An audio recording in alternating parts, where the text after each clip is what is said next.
In this section of chapter 2, I would like to go over diatomic elements, formulas, and names of different compounds. Chemical formulas. You probably know one of the most popular one, H2O. This represents that there are two hydrogens and one oxygen in one molecule of H2O. So the bottom number stands for number of elements present in that molecule. So O means O1. That means there is one oxygen in this compound. On the left hand side in figures, you are seeing this kind of combinations. Two hydrogens, one oxygen, two hydrogens making H2 molecule. So this is how you can write down chemical formulas. There are elements that exist as diatomics at room temperature. If you look at periodic table, we begin with hydrogen, and then in the periodic table towards the right hand side, you see nitrogen, oxygen, fluorine side by side, and then as you go down in the group of fluorine, you have chlorine, bromine, and iodine, and these are all diatomic elements. So make sure you remember them because these are quite often used in different chemical reactions. In this slide, you're looking at difference between molecular formula and structural formula. For CH4, when I just write down the formula CH4 is molecular formula because it doesn't tell you how carbon and hydrogens are bonded.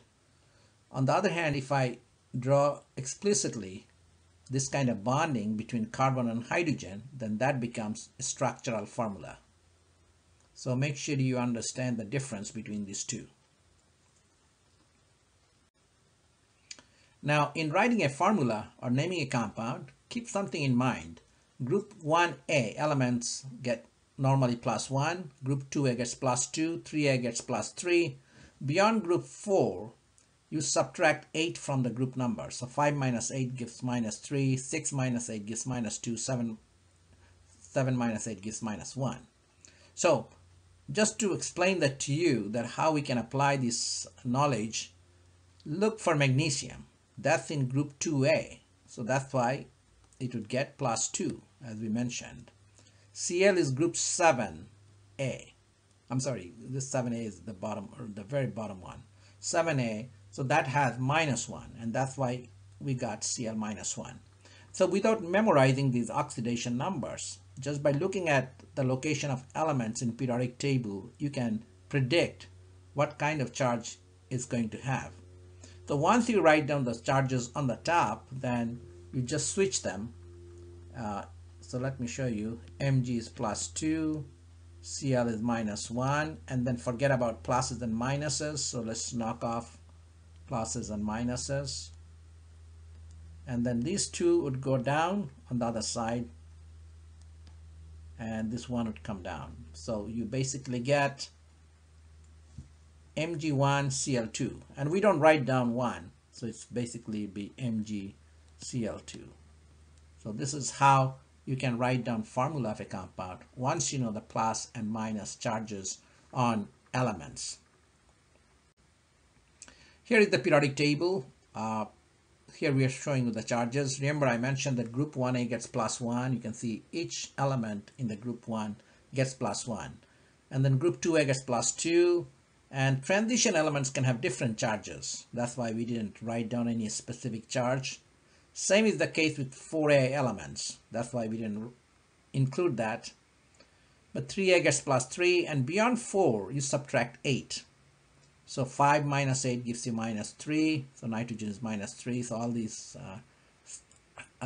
charges you can really understand based on the rule that I already mentioned. Now, 7A, of course, gets -1. Now, for this purposes, hydrogen has been considered in both places because one is hydrogen plus, the other one is hydrogen minus. In some reactions, hydrogen indeed behaves as -1, like sodium hydride, because sodium is less electronegative than hydrogen, and hydrogen is more electronegative, so hydrogen gets -1, sodium gets +1.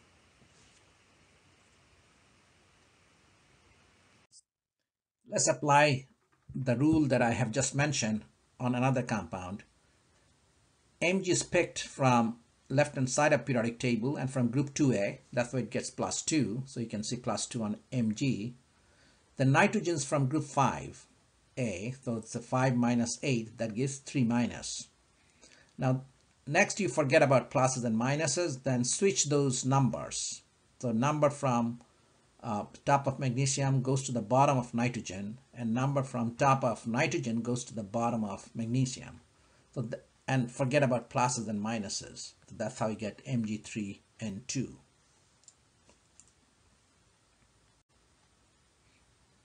Now, in order to name a compound, you have to first think about whether it's a binary compound or not. Binary means two types of elements. Say calcium and Cl. There are two types. The first type is calcium, second type is chlorine. So this will be called calcium chloride. So calcium chloride. IDE at the end. It's a binary. Now, similarly, I can write down sodium chloride, potassium chloride, potassium bromide, potassium iodide. So all those are binary compounds having ending IDE. Sometimes some of these elements, even though they're made up of more than one element, but they behave like a single element, like calcium or chlorine.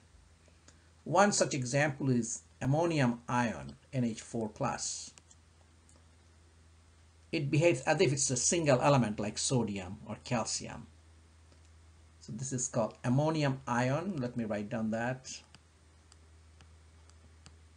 Ammonium ion. So if I include ammonium with Cl, I get NH4Cl. So it behaves like a binary. Ammonium chloride. So pretty much like calcium chloride, even though it's not two types of elements. So that's what you need to memorize.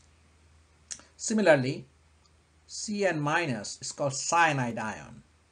So even though it is made up of two elements, but we treat this as if it's a single element. So whenever it's combined with, say, potassium, we'd call it potassium cyanide, which is one of the most poisonous substances that we know. Now, OH- is hydroxide. Again, if two elements are bonded, still it behaves like a single element, and it is hydroxide ion. So with sodium, it gives sodium hydroxide, even though sodium hydroxide is typically, it's not strictly speaking, there are three different types of elements, but it behaves as if there are two types of elements. One is sodium, the other one is OH. So these are some of the slight differences that we need to know. So NaOH is sodium hydroxide. So make sure you pay attention to what kind of compound you're trying to name. So if it's a binary, ending would be always IDE, or it's binary like ammonium compound, cyanide compound, hydroxide compound, there we also have IDE at the end. Now, in metal, non-metal type of compounds, sometimes metal has more than one oxidation numbers or positive numbers, like iron. Iron can be +2 or iron can be +3. So we write down that 2 or 3 in parentheses in Roman numerals, or the lower charge we express as OUS, like ferrous, and a higher charge as ferric. So if I write down FeCl2, that's going to be ferrous chloride or iron 2 chloride. Let me write down that iron 2 chloride. And Fe3 plus would give iron 3 chloride or ferrous chloride and ferric chloride. Again, here you see these same examples. So binary compounds would have ending IDE, and that could be metal, non-metal type. Non-transition means excluding the middle section of elements. Okay, we already mentioned about metal, non-metal type of compound where you write down positive charge in parentheses or write down the smaller oxidation number or positive charge as, in this case, OUS, ferrous chloride, and the other one is ferric chloride. Non-metal, non-metal type of binary compounds can have a series of can give rise to a series of different compounds. Like nitrogen and oxygen can give you dinitrogen trioxide. That's what you see here. I can also write down dinitrogen tetroxide, dinitrogen trioxide. So all depending upon how many of these nitrogens are there and how many of oxygens are there. So for this you need to know, how do I name this when I have multiple oxygen atoms? Mono means once, di is 2, tri 3, tetra 4, penta 5, hexa 6. Secondly, in naming compounds which come from an acid, especially non-binary acids, I'm talking about H2SO4 for example.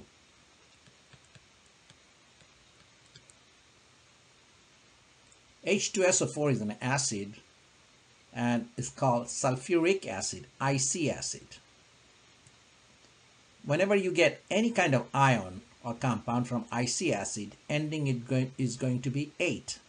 So if I knock off 2 hydrogens from H2SO4, I end up with SO4, 2 minus. Each time you knock off one hydrogen, you create one negative one. And this is called sulfate ion. And that's what we're showing at the bottom, sulfate ion. If I knock off only one hydrogen, we get HSO4 minus, which is called bisulfate ion or hydrogen sulfate ion. Well, if you combine them with another element, like say for example, I'm combining this bisulfate or hydrogen sulfate ion with calcium. Now calcium is from group 2A, so it would be 2 plus, and then say HSO4, that's minus 1. So now we know how to deal with this problem. This 2 goes to the underneath this, 1 goes here, and forget about positive negative charges, and we don't show the 1, so it'd be calcium, just 1, HSO4, 2. So name of this compound is calcium bisulfate or calcium hydrogen sulfate. Ending is ATE, 8. So something that you can see here, IC acid gives rise to 8 ending. On the other hand, OUS acid gives rise to ITE ending. I would like you to know all these acids. Nitric acid, and then if you knock off one oxygen, you get nitrous acid. Sulfuric acid, sulfurous acid. Now go to the bottom here. Of course, you need to know hydrochloric, hydrobromic, hydriodic acid. Then phosphoric acid, phosphorus acid, carbonic acid, and then you have a series of acids like these, HClO, HClO2, HClO3, HClO4. Hypochlorous acid is the one which has the least number of oxygen. Chlorous acid, chloric acid, perchloric acid. So if I replace Cl by Br, name would be similar, so you don't need to really memorize each and every one. Say if I had HBrO, HClO is hypochlorous acid, HBrO would be hypobromous acid. So keep that in mind. Similarly, HClO2 is chlorous acid, HBrO2 would be bromous acid. So make sure you know these. Now here, just to remind you that 8 and ic acid goes together. So I made this character which says that I ate ic. That means 8 goes with ic. Ic is like kind of a cake type of thing, just a name given to it. So remember it that way. 8 goes with ic acid. Now let's give you an example. Na2SO4. H2SO4 comes from, we'll have to know, Na2SO4. SO4 comes from H2SO4, which is sulfuric acid, IC acid. So since this comes from IC acid, its ending has to be 8. Remember, 8 goes with ic. So it'd be sodium sulfate. So that's what we wrote down here. Once you know that 8 and ic go together, ite goes with OUS acid. And that's what we're showing you in next example. Say K2SO3. Now SO3 comes from H2SO3, which is sulfurous acid, OUS acid. Since it's coming from OUS acid, ending would be ite. So this would be potassium sulfite. So potassium sulfite, ITE ending. About the formula, you may be wondering that how do I quickly write down K2 there? Again, it's the same idea. Group 1A, K is coming from group 1, it will be plus 1. SO3, of course, you cannot find that in periodic table. We'll have to find it from the name of acid. Think about the fact that SO3 comes from H2SO3. How do I get SO3? By knocking off 2 hydrogens. Each time you knock off hydrogen, you create minus 1. So when you knock off 2 hydrogens, it becomes minus 2. So now you have SO3, 2 minus. Now this 2 goes down, and 1 goes down here. And forget about pluses and minuses. And that's how you get K2SO3.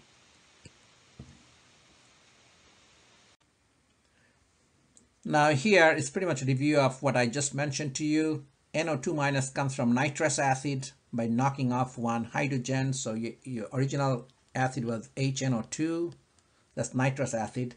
Since we knocked off 1 hydrogen, that's why it's NO2 minus 1. That's nitrite. Next one comes from nitric acid, HNO3. Knock off 1 hydrogen, you get NO3 minus, and that's why ending is ATE, because nitric acid, IC acid, gives ATE. Now let's go over a homework problem, 2.66b. So let's do 2.66b. The question is, how would you name the compound NaBrO2? Well, first you need to think about BrO2. Which acid has BrO2? You may not remember that because I gave you a list of acids having chlorine in there. So think about, replace for the time being Br by Cl. So ClO2. And ClO2 is present in this compound I'm going to write down, HClO2. Remember, HClO is hypochlorous acid. HClO2 is chlorous acid. And HBrO2 is going to be bromous acid, OUS acid. So keep that in mind. It's a bromous acid. So BrO2 comes from bromous acid, OUS acid, so ending has to be ite. So the name of this compound is going to be sodium, make sure you have ite at the end, bromous acid, it will be bromite. So sodium bromite, ITE. So don't get confused with sodium bromide and sodium bromide, IDE. It's a binary compound. Let me write down that. NaBr. NaBr is sodium bromide. It doesn't come from, this is a binary compound. So it's not like polyatomic acid. So keep that in mind. The other problem that I would like to go over is 2.66g.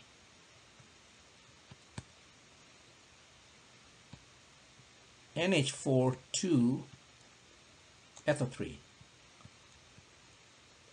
Ammonium, you have to know the name of it. Ammonium and then SO3s come from H2SO3.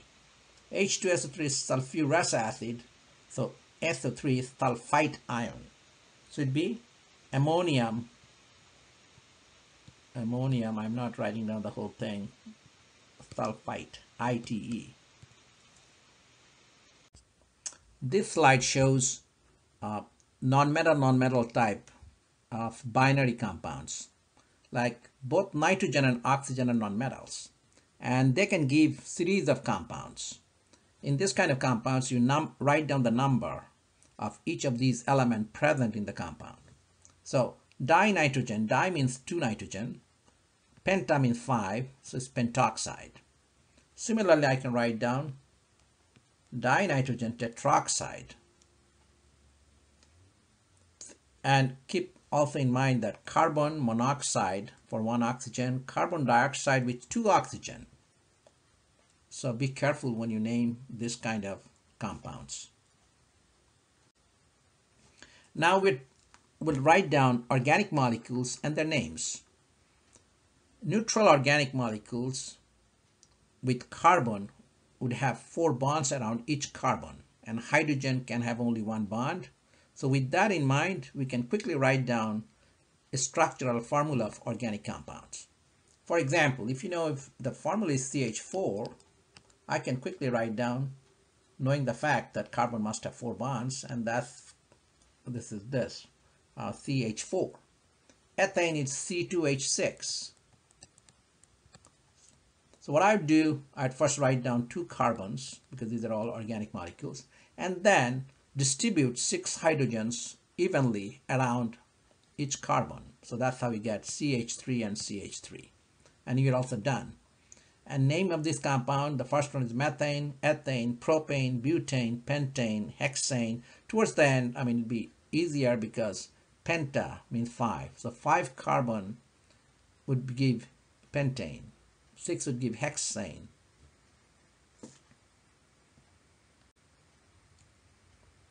Now again, we're showing you these organic compounds and their names.